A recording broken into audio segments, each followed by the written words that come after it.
పూర్తి వివరాలకు చదవండి రేపటి అక్షర శిల్పం దినపత్రికలో.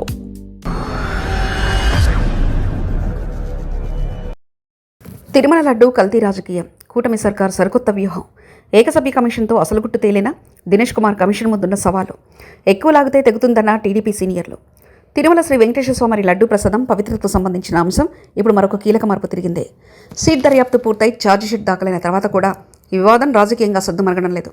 తాజాగా ప్రభుత్వం నియమించిన ఏకసభ్య కమిషన్ విచారణ ప్రారంభించడంతో ఈ అంశాన్ని మరింత ముందుకు తీసుకెళ్లేలా లేక ఇక్కడితో ముగించాలా అన్న చర్చ రాజకీయ వర్గాల్లో హాట్ టాపిక్గా మారింది. ముఖ్యమంత్రి చంద్రబాబు నాయుడు ఈ వ్యవహారాన్ని తొలిసారి ప్రస్తావించినప్పటి నుంచి రాష్ట్ర రాజకీయాలు ఈ అంశం చుట్టూనే తిరుగుతున్నాయి. ప్రతిపక్షం వైఎస్ఆర్ కాంగ్రెస్ పార్టీని ఇరకాటంలో పెట్టేందుకు కూటమి ప్రభుత్వం ఈ అంశాన్ని ఒక అస్త్రంగా ఉపయోగించుకుంది. అయితే సీట్ విచారణలో జంతువుల కొవ్వు కంటే సింథటిక్ నెయ్యి, కృత్రిమ నెయ్యి వాడకం జరిగినట్లు వెల్లడి కావడంతో రాజకీయ సమీకరణాలు మారాయి.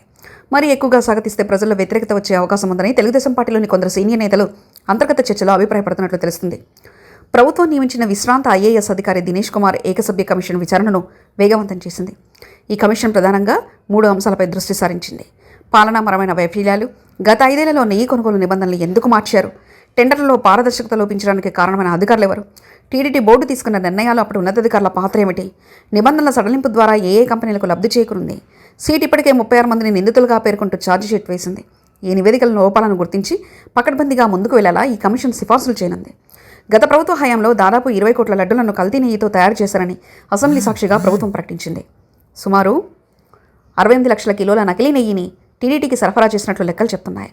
పాలు లేకుండానే రసాయనాలు, ఫామాయిల్ కలిపి సింథటిక్ నెయ్యిని సృష్టించినట్లు తేలడం భక్తులకు తీవ్ర దిగ్భ్రాంతిని గురి చేసింది.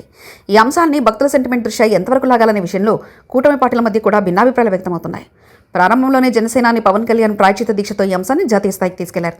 అయితే సిట్ నివేదికలో జంతువు కొవ్వు ఆనవాళ్లు చాలా తక్కువగా ఉన్నాయని లేదా లేవని తేలడంతో జనసేన, బీజేపీ కొంతమేర వెనక్కి తగ్గినట్లు కనిపిస్తుంది. కేంద్ర పెద్దలు కూడా ఈ వివాదాన్ని ఎక్కువ కాలం కొనసాగించవద్దని సూచించినట్లు రాజకీయ వర్గాల్లో చర్చ జరుగుతుంది. అనవసరంగా ఎక్కువ తవ్వితే పాత విషయాలు కూడా వెలుగులోకి వచ్చి మైలేజ్ తగ్గే ప్రమాదం ఉందని టీడీపీ నేతలు భావిస్తున్నారు. వైసీపీ నేతలు హెరిటేజ్ డైరీ ప్రస్తావనను శాసనమండలిలో లేవనెత్తడం కూటమి ప్రభుత్వానికి కొంత ఇబ్బందికరంగా మారింది. పాత జీవులను బయటికి తీస్తూ జగన్మోహన్ రెడ్డి ఇస్తున్న వివరణ ప్రజల్లో గందరగోళం సృష్టిస్తున్నాయి.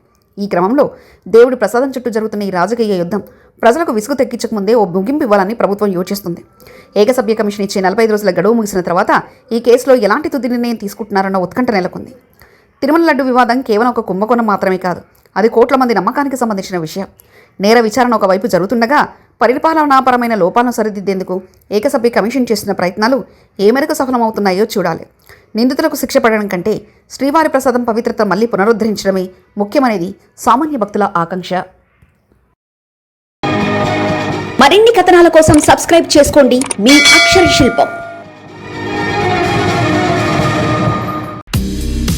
పూర్తి వివరాలకు చదవండి రేపటి అక్షర శిల్పం దినపత్రికలో.